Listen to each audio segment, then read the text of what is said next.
വരൂ, ഡോക്ടർ അരുൺകുമാറിനെ നമുക്ക് തൂക്കിക്കൊല്ലാം. അരുൺകുമാർ എന്ന് പറയുന്ന വ്യക്തി അതികഠിനമായ ഒരു അപരാധം ചെയ്തിരിക്കുകയാണ്. അരുൺകുമാറിന് എങ്ങനെ ഇത് സംഭവിച്ചു? അരുൺകുമാർ ഇത് ചെയ്യാൻ പാടുണ്ടോ? അരുൺകുമാറിനെ പോക്സോ ചുമത്തണം. ഈ നാടിന് എന്തു പറ്റി എന്നുള്ളതാണ് ഞാൻ ആലോചിക്കുന്നത്. എനിക്ക് വിഷമം. ഇന്ന് രാവിലെ അതിരാവിലെ 5:05 വിദേശത്തു നിന്ന് എനിക്കൊരു കോൾ വന്നു. എന്നിട്ട് പറഞ്ഞു, കോൾ അടിച്ചല്ലോ. ഞാൻ പറഞ്ഞു, ആകെ ഉറക്കിപ്പിച്ചിലായിരുന്നു. ഞാൻ എണീച്ച്, എന്ത് പറ്റി? കോൾ അടിച്ചല്ലോ, അരുൺകുമാറിനെതിരെ ബാലാവകാശ കമ്മീഷൻ കേസെടുത്തു. ഞാൻ പറഞ്ഞു, അയ്യോ എന്താ കാര്യം? ഞാൻ ഇന്നലെ രാത്രി ഡീറ്റെയിൽസ് അധികം വായിച്ചിരുന്നില്ലായിരുന്നു. എന്താ കാര്യം എന്ന് ഞാൻ ചോദിച്ചു. പുള്ളി പറഞ്ഞു, അങ്ങനെ ഒരു വൾഗർ തമാശ പറഞ്ഞു, ഒരു ദ്വയാർത്ഥ തമാശ പറഞ്ഞു. നിങ്ങൾ ആഞ്ഞടിച്ചോണം, ഇനി അരുൺകുമാറിനെ ജയിലിലിടാൻ വേണ്ടിയാണ് നിങ്ങൾ ശ്രമിക്കേണ്ടത്. നമ്മുടെ നാടിന് പ്രാന്തായോ എന്നുള്ളതാണ്. എല്ലാവർക്കും എല്ലാവരോടും പ്രതികാരം, എല്ലാവർക്കും എല്ലാവരെയും ഏറിക്കയറ്റണം, എല്ലാവർക്കും എല്ലാവരെയും മോശം വരണം. ഞാനതൊരു പുള്ളിയോട് ചോദിച്ചു, സാറേ പരിപാടി കണ്ടിരുന്നു. ഞാൻ പറഞ്ഞു, ഒരുപാട് ദ്വയാർത്ഥ പ്രയോഗം നോക്കിയിട്ട് തോന്നിയോ? അങ്ങനെയൊന്നും എനിക്ക് തോന്നിയില്ല. പുള്ളി ഒരു ലൈറ്റായിട്ട് കുറച്ച് കാര്യങ്ങൾ പറഞ്ഞു എന്ന് മാത്രമേ ഉള്ളൂ. ഞാൻ പറഞ്ഞു, പിന്നെ എന്തിനാ അറസ്റ്റ് ചെയ്യേണ്ടത്? അത് അങ്ങനെ ബോച്ചെ അറസ്റ്റ് ചെയ്യാൻ പറഞ്ഞില്ലേ? രാഹുൽ ഈശ്വർ നിങ്ങളെ അപമാനിക്കുന്ന രീതി സംസാരിച്ചില്ലേ മിനിഞ്ഞാൻ ചർച്ചയിലെന്ന്? നമ്മുടെ നാടിന്റെ പ്രശ്നം എല്ലാവരും എല്ലാവരോടും കലിപ്പ് തീർക്കുകയാണ്. എല്ലാവർക്കും എല്ലാവരോടും ദേഷ്യമാണ്. എല്ലാവരും ഒരു ദിവസം രാവിലെ എണീച്ചാൽ ആരെങ്കിലും എനിക്കൊന്ന് എയറിൽ കയറ്റണം എന്ന് പറഞ്ഞ് നിൽക്കുകയാണ്. എന്തൊരു നന്മയില്ലാത്ത രീതിയിലേക്കാണ് നമ്മൾ പോകുന്നത്. ഡോക്ടർ അരുൺകുമാർ ഈ നാട് കണ്ട ഏറ്റവും പ്രഗത്ഭനായ മാധ്യമ പ്രവർത്തകരിൽ ഒന്നാണ്. ഡോക്ടറേറ്റ് ഉള്ള ആളാണ്. നമ്മുടെ മാധ്യമ സമൂഹത്തിലെ ഏറ്റവും പഠിച്ച ആളാണ്. കോളേജ് അധ്യാപകനായിരുന്നു. ഇന്ന് ഇവിടെ ഉള്ളതിൽ ഏറ്റവും നല്ല ഇന്റലക്ച്വൽസിൽ ഒരാളാണ് പുള്ളി. ഞാനും തമ്മിൽ ഒരു കാര്യത്തിൽ യോജിപ്പില്ല. അതായത് ഞാൻ ഇപ്പം മാത്രമല്ല, എനിക്ക് പുള്ളി 25 വർഷമായിട്ട് അറിയാം. ഞാനും അരുൺകുമാറും ഒരു സ്ഥലത്തിരിക്കുകയാണെങ്കിൽ ഞങ്ങൾ പരസ്പരം യോജിക്കുന്നത്, എൻ്റെ പേര് രാഹുൽ ഈശ്വർ എന്നും പുള്ളിയുടെ പേര് അരുൺകുമാർ എന്നുമാണ്. ബാക്കി 99% വിയോജിപ്പാണ്. ഞങ്ങളൊരു കോളേജിലൊക്കെ വെച്ച് അടിയെന്ന് പറഞ്ഞാൽ വ്യക്തിപരമായിട്ടല്ല, ആശയപരമായിട്ട് അടിയായിട്ടുണ്ട്. അരുൺകുമാറിനെ പറയുന്നതിനോട് എല്ലാം എനിക്ക് വിയോജിപ്പാണ്. അരുൺകുമാർ പറയുന്ന എല്ലാത്തിനോടും എതിർപ്പാണ് എന്ന് പറഞ്ഞ് അരുൺകുമാറിനോട് ദേഷ്യം തീർക്കണോ? ഇന്ന് ചില ഓൺലൈൻ മാധ്യമങ്ങളടക്കം അരുൺകുമാറിനെതിരെ പോക്സോ കേസ് ചുമത്തണം. ഇനി ബോച്ചയുടെ ചില ആരാധകർ എന്നെ വിളിച്ചു പറഞ്ഞു, ഇതൊരു അവസരമായി നമ്മൾ എടുക്കണം.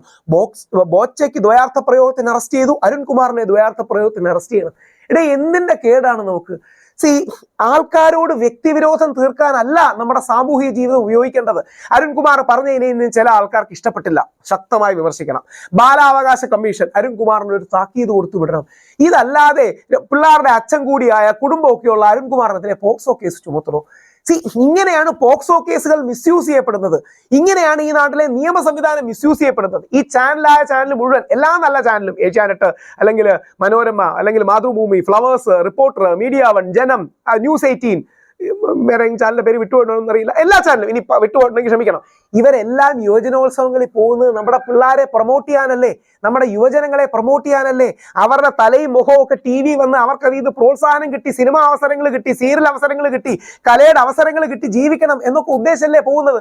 അരുൺകുമാർ അടക്കമുള്ള വളരെ മുതിർന്ന മാധ്യമ പ്രവർത്തകർ ഇത്രയും സമയം യുവജനോത്സവത്തിന് വേണ്ടി സ്പെൻഡ് ചെയ്യുന്നത്, ഇതിൽ നിന്ന് നാളെ ഒരുപാട് കലാകാരികൾ ഉയർന്നു വരണം. ഇതിൽ നിന്ന് ഒരുപാട് പ്രതിഭകൾ, പഴയ പോലെ വിനീതും അല്ലെങ്കിൽ കാവ്യ മാധവനും അല്ലെങ്കിൽ മഞ്ജു വാര്യരും അല്ലെങ്കിൽ ഒരുപാട് പേര് അതേപോലെ ഉയർന്നു വരണമെന്ന് വിചാരിച്ചല്ലേ.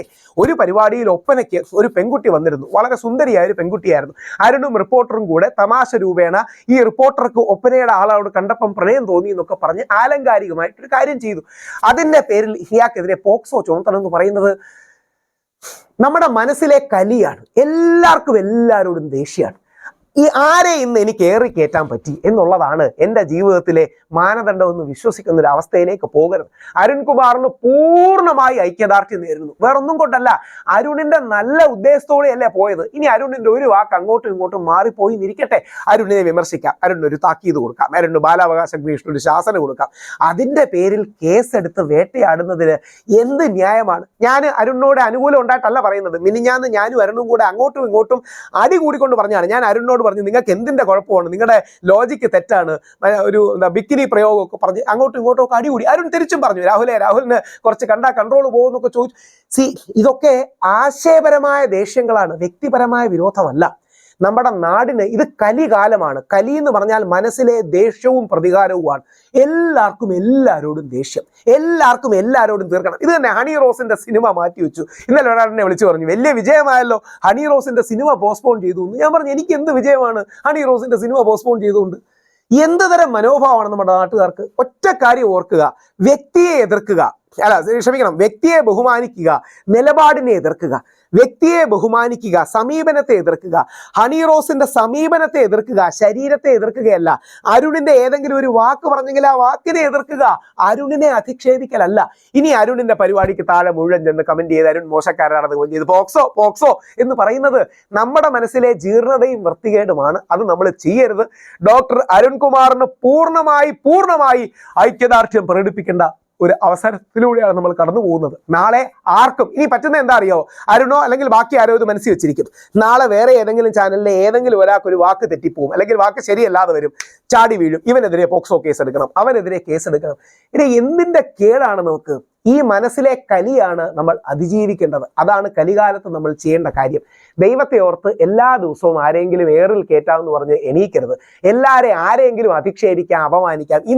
ഇന്ന് ഞാനാണ് വേട്ടക്കാരൻ, ഒരു ഇരയെ കിട്ടുന്നില്ല എന്ന് പറഞ്ഞ് എണീക്കരുത്. ശാന്തിയും സമാധാനവും വേണം, സമവായം വേണം, ഹെൽത്തി ഡിഫറൻസ് ഓഫ് ഒപ്പീനിയൻ വേണം, ആഭാസം പാടില്ല, വിമർശനം വേണം, അസഭ്യം പാടില്ല, പക്ഷെ സംവാദം വേണം. ആ രീതി പോകാൻ കഴിയട്ടെ. ഡോക്ടർ അരുൺകുമാറിന് പൂർണ്ണമായി ഐക്യദാർഢ്യം നേരുന്നു. നമസ്കാരം. ദയവായി ഈ വീഡിയോ ലൈക്ക് ചെയ്യുക, ഷെയർ ചെയ്യുക, കമന്റ് ചെയ്യുക. പോസിറ്റീവ് കമന്റ് ആകാം, നെഗറ്റീവ് കമന്റ് ആകാം, ഫീഡ്ബാക്ക് ആകാം, ഫീഡ് ഫോർവേഡ് ആകാം. നിങ്ങളുടെ എല്ലാ കമന്റ്സും ഇരുന്ന് ഞാൻ വായിക്കുകയുണ്ടാവും. അതെനിക്കൊരു ലേണിംഗ് എക്സ്പീരിയൻസ് ആണ്. നിങ്ങൾ അങ്ങനെ തരുന്ന പ്രോത്സാഹനവും ഉത്തേജനവും കൂടുതൽ സമയം വീഡിയോ ക്രിയേഷനും ലോകത്ത് ഇൻഫർമേഷനും പബ്ലിക് പോളിസിയെ കുറിച്ചുള്ള കാര്യങ്ങൾ പകരാനും റേഡിയേറ്റ് ചെയ്യാനും എനിക്ക് ഉത്തേജനം നൽകും. എല്ലാവിധ പ്രാർത്ഥനകളും നിങ്ങളുടെ ഭാഗത്തുനിന്നുണ്ടാകണം. Please like, comment, share, subscribe.